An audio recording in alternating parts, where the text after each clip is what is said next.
Wala tayong alam bukas eh. Kaya po, sabi ng Diyos, samantalahin mo ang pagkakataon sapagkat ang bawat araw masasama. Kaya ako po sinasabi, huwag kayo magpatumpik-tumpik, huwag kayo magpabukas-bukas kasi hindi mo nga alam mismo yung mangyayari bukas eh.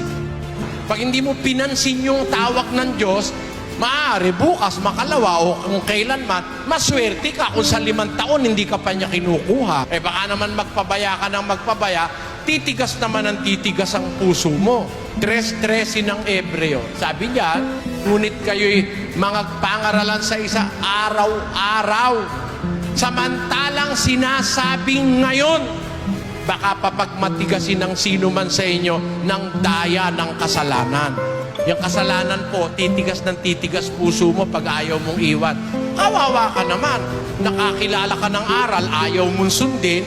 Pagtawag mo sa Diyos, hindi na siya sasagot. Hahanapin ninyo akong masikap.